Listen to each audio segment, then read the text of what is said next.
Welcome to the Patient Magnet. My name is Jared Rohr, and I am joined today by my amazing friend, Audrey Neff. Audrey has had an absolute unbelievable tenure in the field of medical aesthetics, and I am just tickled that you would join my podcast. I was on a panel with Audrey sometime last year, I think in February, about podcasting, and I was like, I can't believe it was with you and like Jake Sloan. It was like people that had just like combined millions of views and subscribers, and I was like, I'm a little baby. So excited to have you in my little space for the morning.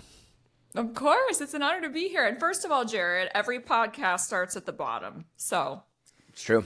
It's very true. It takes a while to build, and Jake's is much bigger than mine. So Jake's is real big. Jake's is real big. his No, is yours is enormous. What top? What'd you get? Top something. But it's tough because I do everything. For those who know me, I do everything myself: produce, edit, graphics, you name it.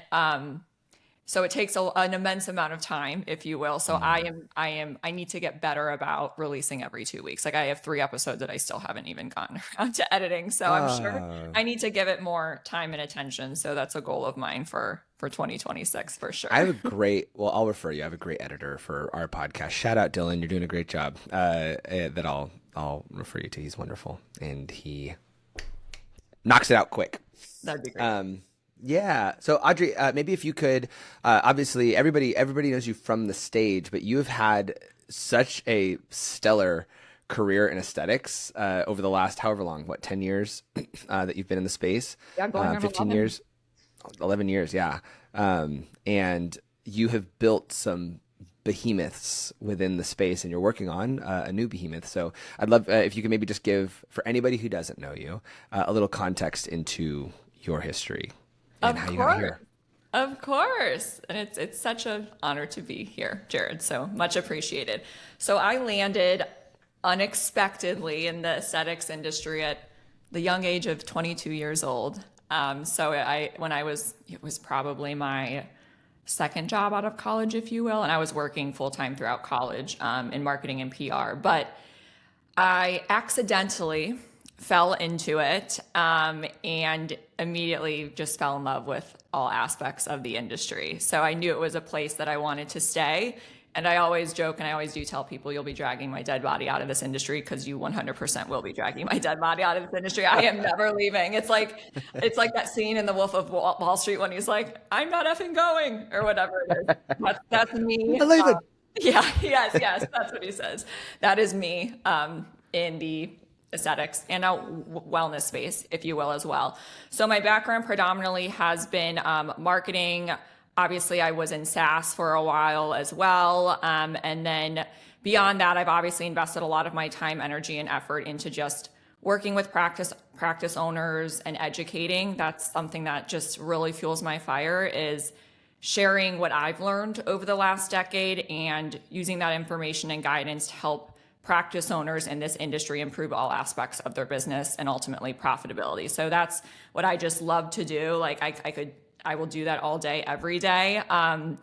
So, I've spent a lot of time. It was certainly I never thought I would be a public speaker in any way, shape, or form. Looking back, I still don't really know how it all happened. It was sort of, once again, accidental. I will say I accidentally built a personal brand because it wasn't intentional. It just kind of started happening and snowballed. And looking back, I feel very blessed and grateful for all the amazing opportunities and mentors and people I've had the pleasure of learning from along the way. And I mean, Jared, I learned from you. So, I mean, anytime we share the stage together, I'm always learning information. And that's something else I love about the public speaking circuit, is just how much I get to learn from other people. And we should all be forever students in our entire life. So obviously, and I do a lot of speaking with the conferences, do some speaking with brands and KOL work and things like that. So also have a podcast that is immensely neglected right now.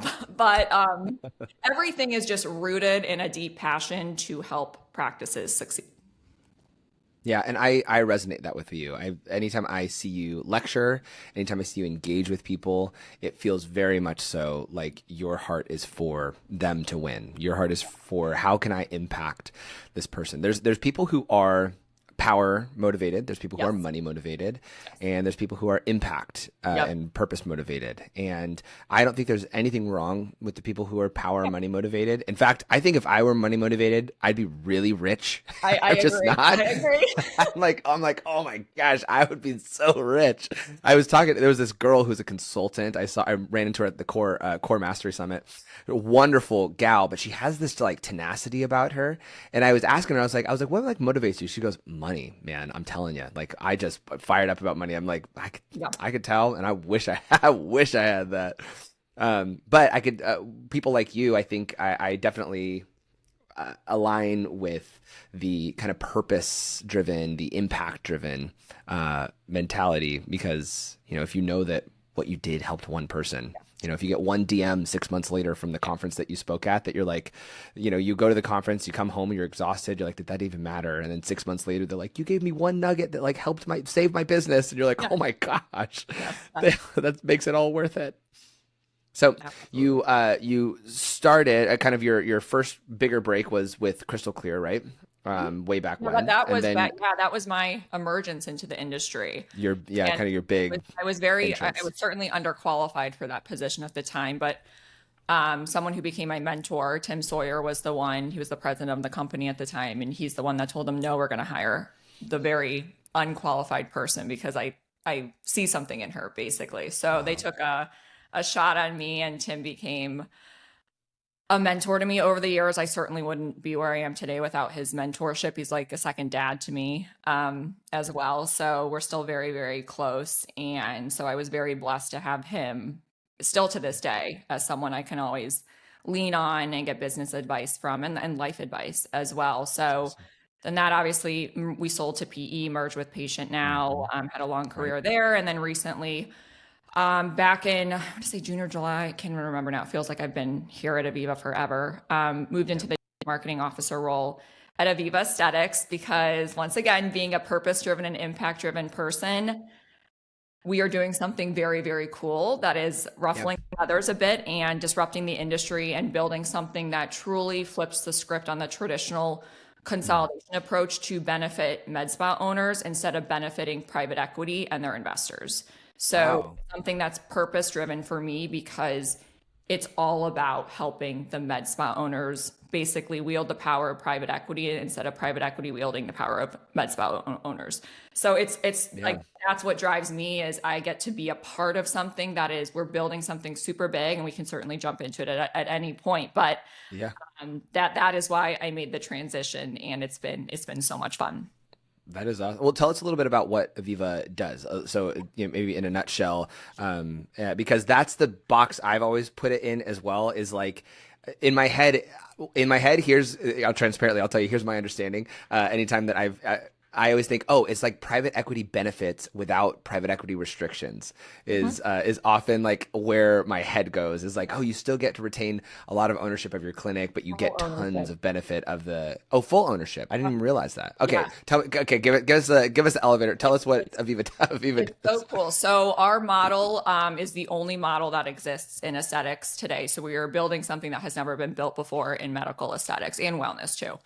But and the model is, because you have the traditional private equity model, and then you have our model is called, it's trademarked as entrepreneur equity. So basically, and I think for everyone on who doesn't know how the traditional model works, because just as a quick comparison between the two, I think it would be helpful. So we all know that PE has been rolling up med spas in this industry for 2+ years, if you will. And so how the traditional model works is they're typically going to acquire a med spa at a typically low to mid single digit multiple on whatever their EBITDA is. You can't command super high multiples if you're a practice that doesn't have $10 million plus in EBITDA. And I'll go into that in a second. So basically they're buying everyone's practice for, let's call it 3 to 5 times. If you do a $5 million med spa and you have decent margins, it could be upwards of 7x, maybe 8x is probably the highest I've seen. But then you also need to dive into what that deal structure looks like and things like that. But typically, let's call it let's just say 5x would be an average. So private equity buys the majority of everyone's practice 70 to 90% plus at that low EBITDA multiple. And then private equity rolls up 50, 60 med spas, and they go to mid-market private equity And because they're doing 10, 20, 30 million dollars plus in EBITDA as a platform, you unlock multiple expansion, meaning that the buyer that comes in and purchases that business pays a premium. So then they resell Well, it that looks more platform. secure. Yeah, It looks more secure to them because there's so yes, many. exactly. So people don't understand, well, why do private equity models get 14 to 16 times?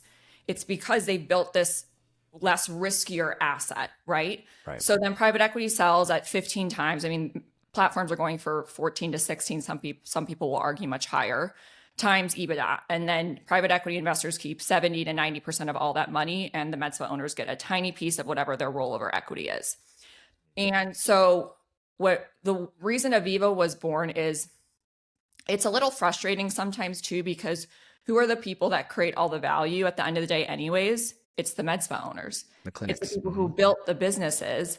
And so where Aviva came in is, what if we can essentially do a similar model, except the Medspa owners own the majority of the platform and they keep that high teens multiple on their own EBITDA, which is, it turns a $2 million valuation on a Medspa into like a $7 million valuation, which is life-changing money for everyone. So essentially what we do is, we're a management services organization where med spas can join the Aviva platform. We obviously have financial criteria, and you know, we're very big on culture and things like that.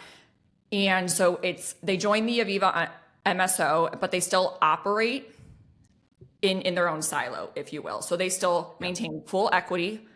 They control their hiring, their firing, their branding, you name it, their cash flow, their profits, that is all theirs. But they unlock all the benefits of being a part of an enterprise platform. So economies of scale, back office support, we do their accounting.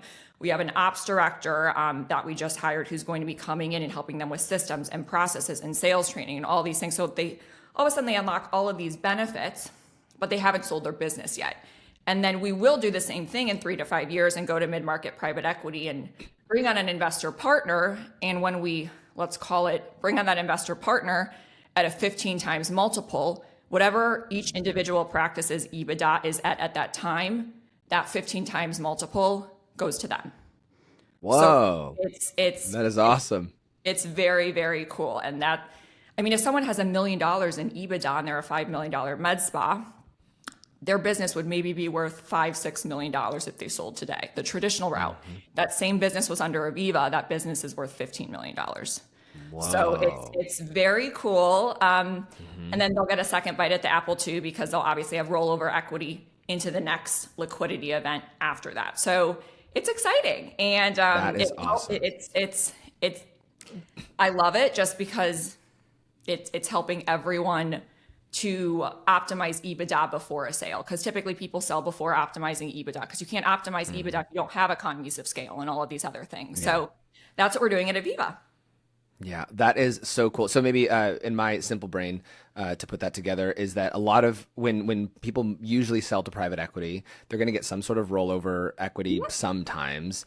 But for the most part, the PE firms are shouldering out the clinic owners and trying to take most of the profits for themselves.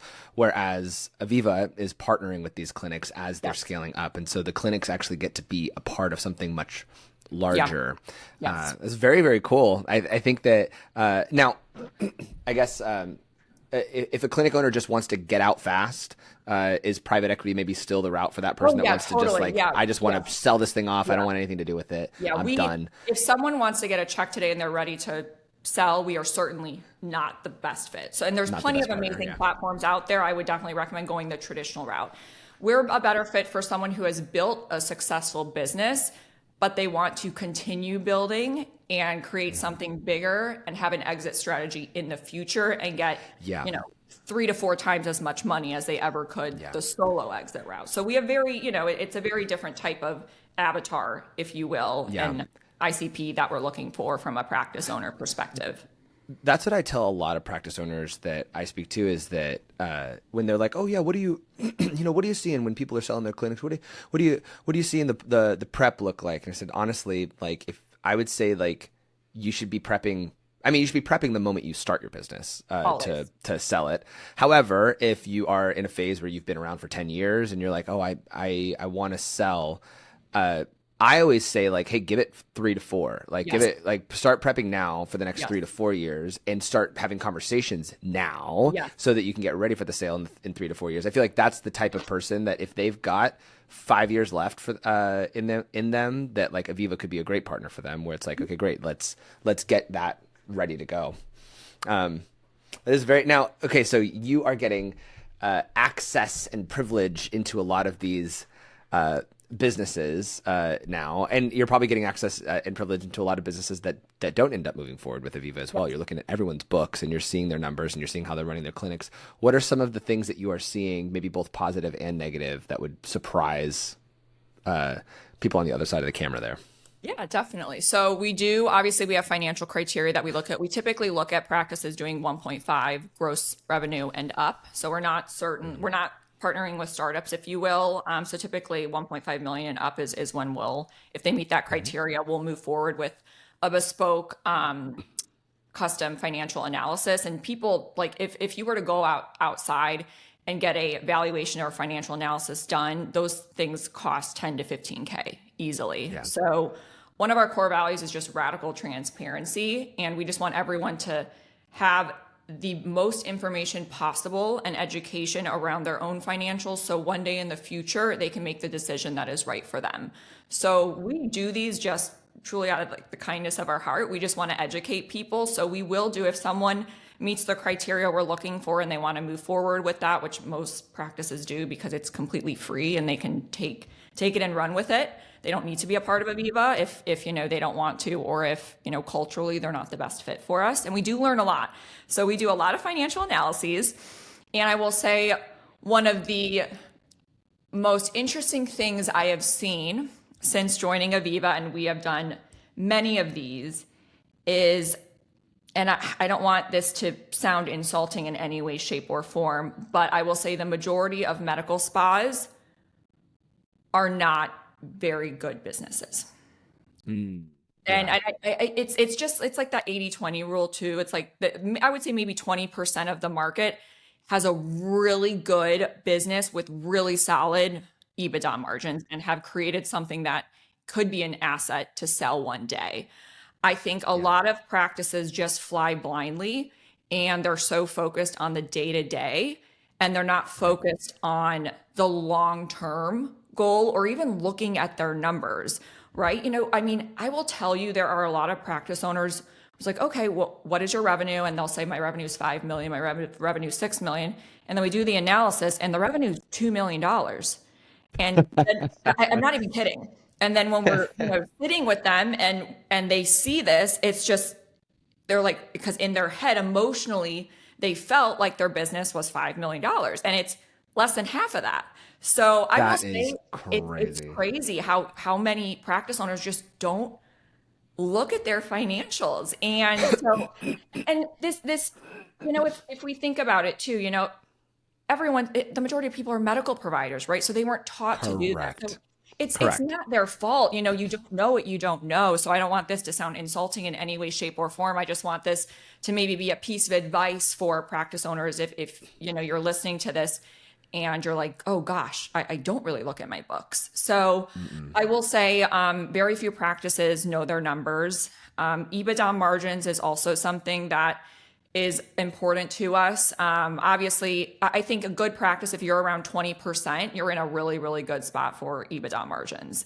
I will say even practices that are a little lower, if they're growing and they are expanding their practice and we can forecast that they are going to grow their EBITDA margins to 20%, that's something else that we do. So we actually do like a 3-4 year forecast in these analyses too. So it's like a very, very detailed rundown of their expenses, how their business would get valued today through private equity, how their business would get valued in 3 to 4 years through an exit, being a partner with Aviva. And we also do, so with our pro forma EBITDA walkthrough, we basically recreate their financials and you have to make adjustments, right? Because if someone isn't paying themselves a salary today, well, when a buyer buys your business, they need to pay a salary. So you have to add all of these things back in. So sometimes what the financials look like today is not truly how a buyer would look at those financials. So we do all that analysis. So margin For a quick reference, everybody watching, the acronym EBITDA stands for earnings before what taxes, depreciations, and amortizations. Is that Yes. right? Yep. More or less, it's your Profit. profit. It's what's left over. There's some other little small factors, but it's like after your cost of goods and your cost of employees and all that stuff, what's left over. That's Yeah. your EBITDA is how much money did your business actually make. Now, do I'm building a software right now, as you know, and part of what I'm doing now as I'm building is I'm putting together like an ESOP, an employee stock option plan, because I know that a lot of PE, if we ever want to sell, at least for SaaS, that PE looks for things like that. Do they look for does PE look for things like that in med spas, like having like um, Yeah. effective employee compensation models and all of that? Yeah, I think that's great. I think something that I think more practices should consider is having some type of profit share or some type of equity, even if it's small, with key providers, because your providers are your business, right? If your providers leave, your revenue stops. So in the world of private equity, they definitely look for practices that have strong employee and injector retention because Oh, they're buying the cash flow, right? And yeah. if you have high staff turnover and all of these things, that's a risky purchase on the buyer side. So something really cool that we do at Aviva as well is because you have all of these resources from Aviva, and we do have a private equity sponsor. We're just not a typical private equity model. Because we have all of these resources from that side of things, we actually help. And this is actually something that's going on right now. We're working with our practice partners on. We're helping them all create basically profit sharing, so equity agreements with some of their key providers, and you can put it on a vesting schedule. But then it incentivizes those providers to To stay stay. and think like Yeah. an owner because they have skin Yeah. in the game now. So we actually are helping all of our practice partners.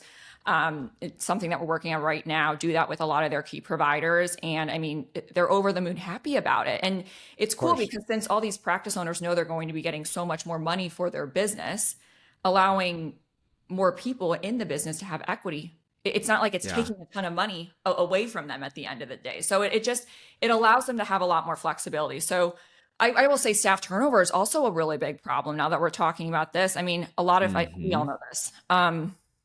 A lot of practices when we're like, what are your biggest pain points? Keeping employees. Yeah. And I will add, a lot of times that could be everything is leadership down, right? It. So I was gonna say that it, one almost 100% of the time. I won't say 100% of the time, but I would say almost. If we have a client who is hard for our team to work with, yep, 9 times out of 10, yep, they have a revolving door of yes. employees as Mhm. well. And and that's never to say like, oh, that are it's the client's fault for how we're working with them. However, there's usually there's common patterns that we see with our more needy Yeah. I, clients yep. is they burn them really bad. The leadership is rough. Yeah. And you can tell when you start having conversations with people just how they, their attitude, how Treat they people. speak about people. Yeah. And then they talk about how they can't keep employees. And it's like, well, we Yeah. know why. We're not going to say that to them, of course. But yeah, I think that's I've done that. I'll tell them. I've told multiple clients. I'm like, you we, have to pull it together. You're gonna lose your business. They're like, oh my I know god.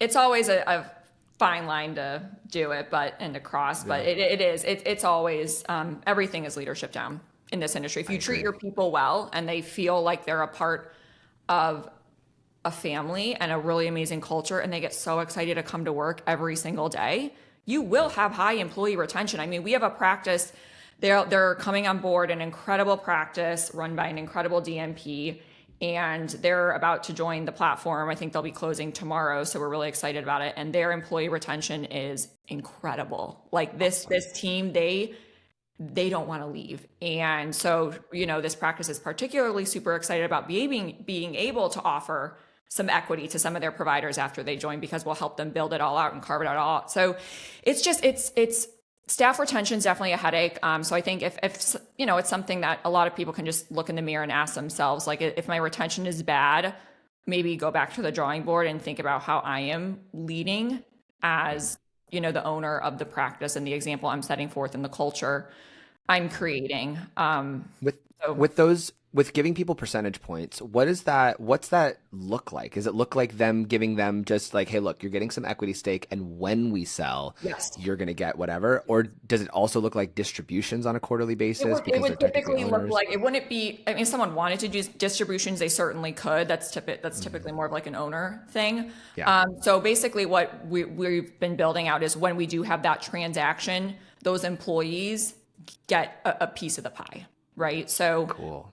it's How big's that percentage point generally? it can It probably vary. varies a lot, but It'll totally vary based on the size of the practice and how much they want to, give, and to how many employees that they're giving.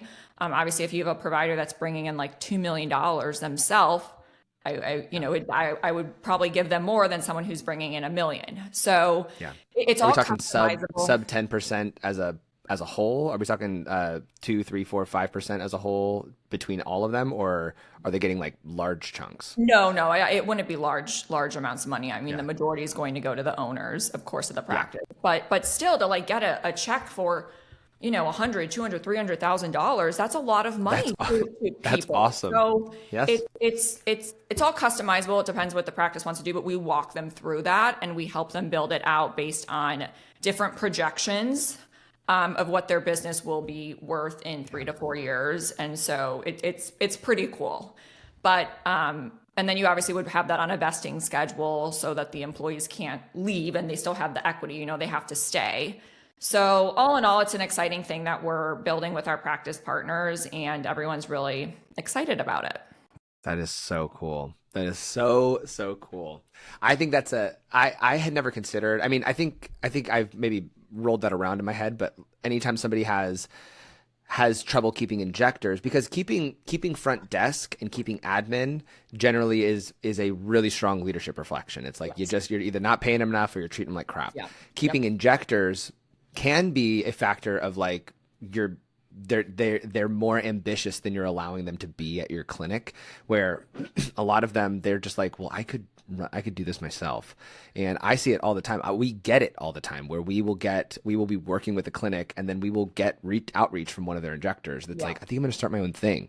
And I'm like, okay, well, make sure you don't violate anything with your boss, because your boss is my client. So I see it regularly, but it's usually just their ambition outgrowing their environment. Yes. And so if you can satiate that ambition and partner with them, that's dynamite. Yeah. And it's easier to go this route than doing it if you're solo, because when you're solo, your valuation is not going to be as high. So when you're getting 3 to 4 times as much money, giving the equity away is it's very minimal to you as an owner, but it's very meaningful and impactful to your key provider. So I think it's because we're just trying to help everybody. So that's why I just love what we're doing. And it's, once again, it's very purpose driven for me, because I get to help practices I love it. on a whole nother level. I love it. Now, okay, so let's maybe for the rest of this podcast, what are the specific factors that so if somebody were to say today they wanted to build a sellable business, what are the primary factors they have to put in place? And I'll preface with, we talk a lot about marketing in this podcast. One thing for me that I have come to terms with is that, and maybe you can correct me if I'm wrong here, is that if a clinic has a really great marketing funnel and they're bringing in tons of leads, that's all awesome. However, bottom line is what is the business making? Because the PE firm can come in and do great marketing to get the leads in. They can do all of those things to get the leads in. Ultimately, it's going to be how is the business structure and how much is it making. So I'd love to hear maybe like for you the fundamentals of how to build that sellable business. Yeah, and there's so many components that go into this. So a couple of the key ones that would jump out to me is, one, provider diversification. So if you are the sole generator of revenue, you don't have a sellable business. Or someone would buy you, but they're just going to pay you probably just 1x your EBITDA. And then you'll just become an employee of the platform. So in order to actually build something that is attractive to a potential buyer, is to have multiple providers in the business generating revenue. So we partner with not necessarily solo providers unless they are starting to build out their team. We'll certainly consider that because obviously when you're a part of a platform and you have additional benefits, it's easier. You'll be able to build out your team faster and scale faster. But when we think of, from a buyer's mind, so if I buy a business and then the person that's generating 100% of the revenue gets hit by a bus, the business is gone. So provider diversification is key. So start thinking about how you're going to build your team so that you're not the sole generator of revenue. I mean, one of our practice partners out in the Pacific Northwest, she has about a $3 million Medspa, a couple injectors, and she's only doing 10% of the revenue. And so that's an attractive business, right? You have all of these injectors around you that have gone through your training protocols, and now they're generating combined the majority of revenue, not the owner of the business. And the cool thing about that is too, when you're generating less of the revenue, if you're generating 10, 20%, now you have more time to put on your CEO hat and actually start being a leader and working on things within the business to increase profitability, revenue, team culture, all of these things. Because if you're doing all of the revenue, you have very minimal time to actually work on building the business, right? So that would be one thing I would encourage people to think about, whether you're starting out and just thinking about the future, or you're in a state of business where like maybe you are considering to sell, but you're generating all the revenue. You need Is there not a magical number? Is there a magical amount of providers on staff that you're like, yeah, if they've got 4, generally that's where they're starting to be in a great position? Or if it's like, honestly, as long as they have at least 2, we're happy. Is there some sort of it's all number you look for? Everything is around consistent cash flow. So I think the more providers you have, the more resilient your business and sustainable it's going to look to a buyer. So, and obviously you can't jump from 1 to 5. So take baby steps and start with hiring a second injector.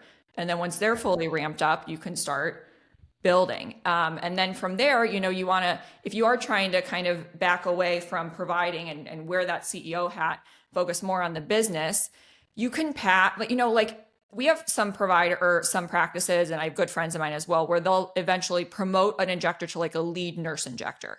And that lead nurse injector is responsible for training and onboarding new injector hires, right? And maybe they get an additional bonus that's paid to them for every new injector that they train and onboard into the practice. So now they're incentivized to do that, but now you don't have to do that as the owner. So there's a lot of strategies around that, but at a high level, revenue diversification is, or provider diversification is key. And then revenue diversification as well. So, if you're a very injectables heavy practice, your EBITDA is typically going to be a lot lower because the cost of injectables is very high. The COGS is, your disposables are just.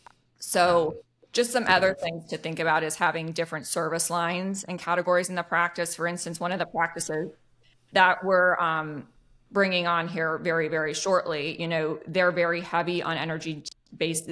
They do injectables, but they also kill it with lasers and energy based devices. So their revenues are already above 20% without the help of Aviva. They just want to continue building and growing their EBITDA. So, just thinking some things and being cognizant of that. Also being cognizant of because obviously, and I'm not going to name brand names, but there are certain out there that cost a lot more money.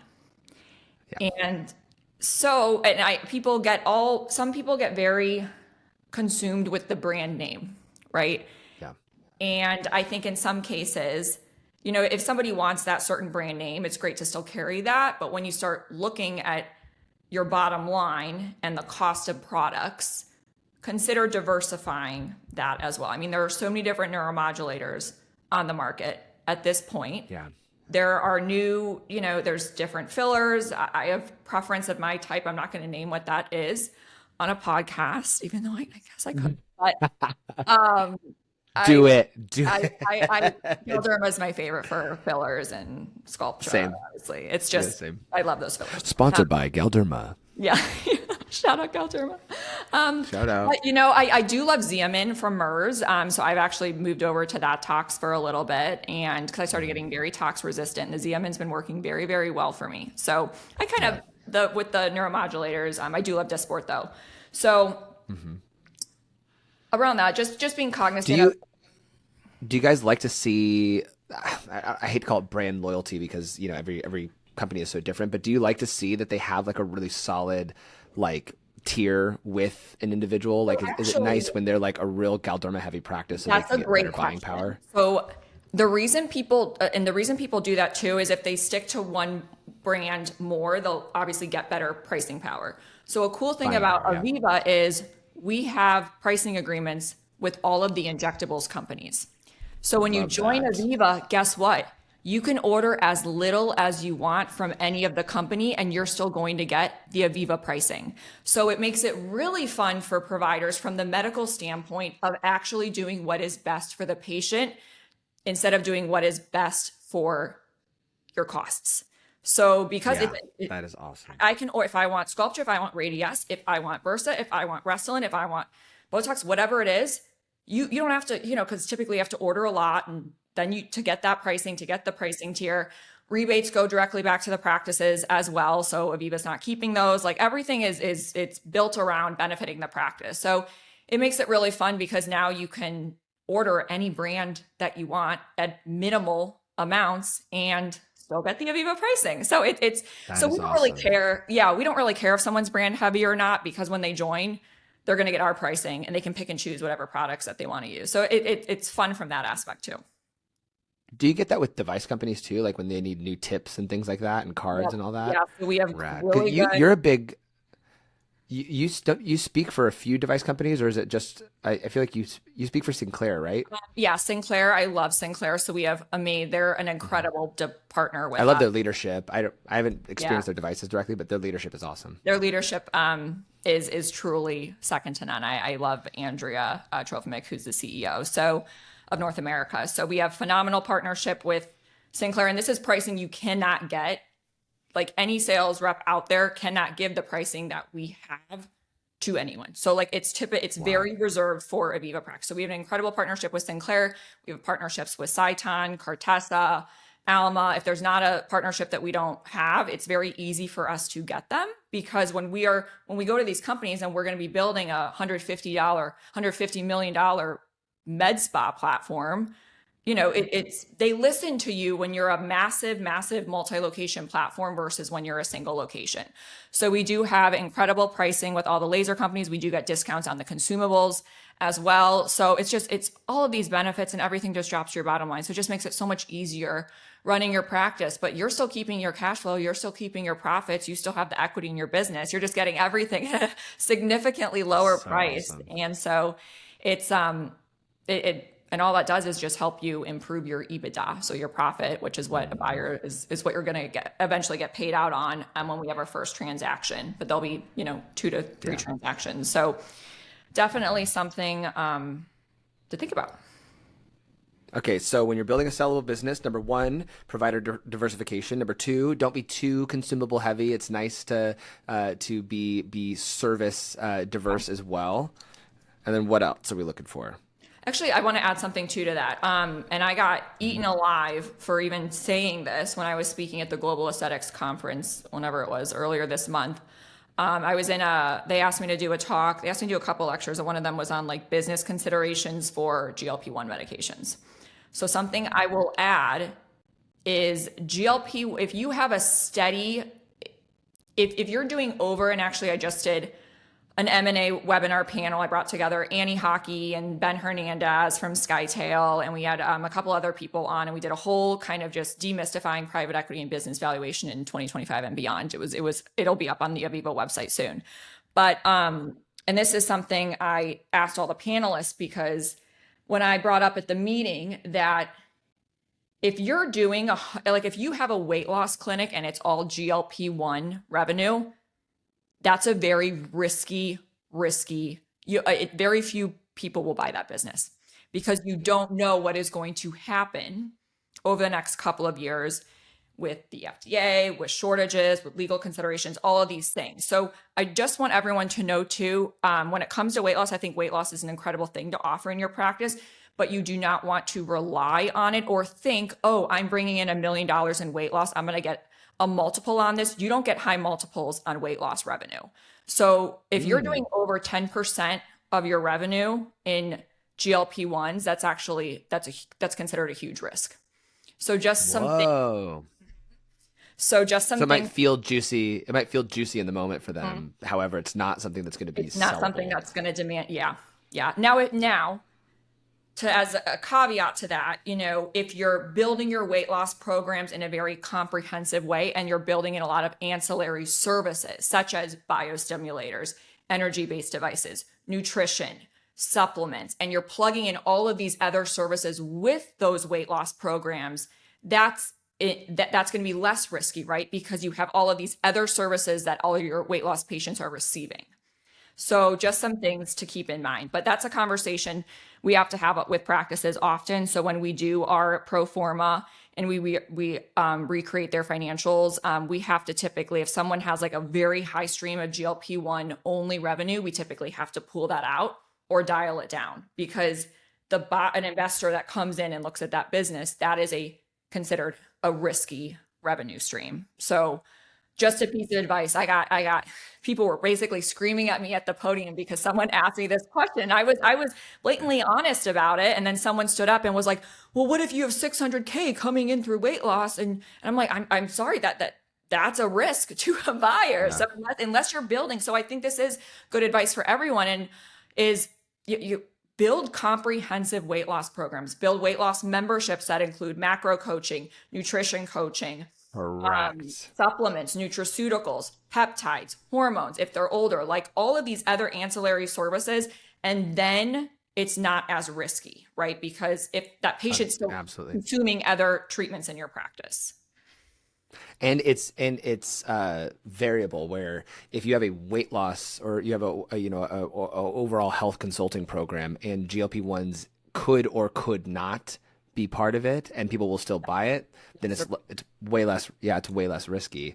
But if you are just straight up being a GLP-1 salesman or saleswoman, it's not. And we saw that with even with the compounding pharmacies. There were so many of them that all of a sudden these pharmacies overnight turned into these $20 million businesses, and they were just selling like crazy, selling GLP-1s to everyone, and they were fired up about it. And then the FDA cracks down, and it's a ghost town all of a sudden.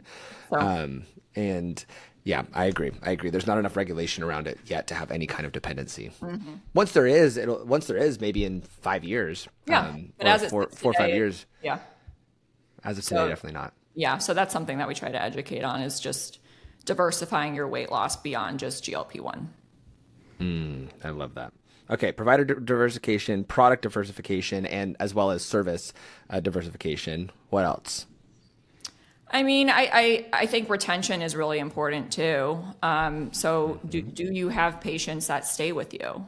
And I think membership programs, when executed the right way, are something that can be very attractive to a potential buyer or partner.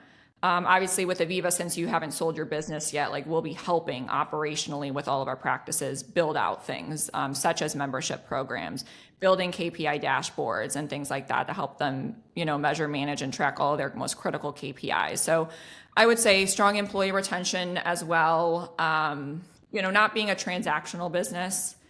So maybe looking at what someone's average ticket cost is, or patient visit, price of whatever they're typically coming in for treatment. Employee retention is also another thing. So people do care about, are your employees staying? Yeah, making sure that they keep them, bottom line. So okay. So building a sellable business, we've got provider diversification, product diversification, and ensuring that you are keeping patients and keeping employees. Yeah. And at a baseline, and all of those are fairly easy to work towards. Well. Yeah. Yeah. Oh, and just general profit margins. So just general profit. Because I will also say, because doing analyses, some practices have good margins, some people have great, and some people have negative. So slim. It's you need to be mindful of, what your margins are at the end of the day, which What ultimately would be your EBITDA, right? what do you see as like the predominant cause of why people's margins will suck or be Yeah, good? I will Is say, there any kind of commonality? yep, I would say the two biggest ones we see are too high of clinical costs and too high of payroll costs. So there are practices that are completely overpaying injectors by like 100K, or they're spending so much money on certain injectables that it's dragging their EBITDA down. Or actually, this is actually a big one, and I'm glad this one came to mind because this is actually one of the biggest mistakes I have now seen, is a practice opening up a second location without having fully optimized and maximized their first location. So Ooh, that's good. because now you have a second location with all these expenses. And once again, that drops to your bottom line and that drags your EBITDA down significantly. And I know everyone like wants to be like, oh, I want to have 2 locations, 3 locations, because it looks and feels like a cool thing to do. And I will tell you, it is one of the biggest drivers down for your profitability as a business. So look, if your staff capacity is at like provider capacity is at like 40%, you shouldn't be opening up a second location. If your EBITDA margins are not solid, you shouldn't be opening up a second location. In a lot of cases, you're better off maximizing one location and expanding your space or moving into a bigger space and just doing everything you can in one location instead of trying to open up multiple locations. So I will say that is actually a huge financial mistake that we have seen over a lot of practices that we've done analyses for, is just they have the second location and it's basically now making their practice not a profitable business. So I will say Is like the driving behavior behind why they open up that second location typically like a grass is greener mentality? Like, oh, like if we open up in that city, like it's gonna blow up, yeah, guaranteed, even though they have not blown up in this city yeah, that they currently live in just yet. yeah, It's usually them projecting what they could do in this yeah. more And they're successful and they're area of just not town. doing it with maybe they're doing it more with EQ than IQ. And they're, because if you really looked at your numbers and you look at what is going on and you're monitoring all of these things, if you were a wise business person, you would say, okay, we're not ready to open up location 2 yet. Now, if your practice, you are killing it, you have your providers are at capacity, you have a business that can run itself without you in it on the day to day, and you want to start expanding your market and going 20 miles elsewhere and building another location or whatever it may be, then that's a great thing to do. I know a lot of successful multi-location med spas that have done it the right way, but I also know a lot of them that have not done it the right way. And then that second location is it. Basically, if a buyer were to come in and look at that practice, it would not be buyable due to this second location that is eating up all of their expenses. So, Draining them. Yeah, yep. 100%. Yeah.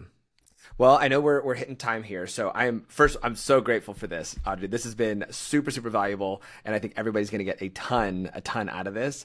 And so maybe to wrap up this last section, in some general tips for building a sellable business is making sure that you've got really good provider diversification, not being too service heavy or too disposables or injectables heavy, having great patient retention, employee retention, and having good margin and not expanding sooner than you should.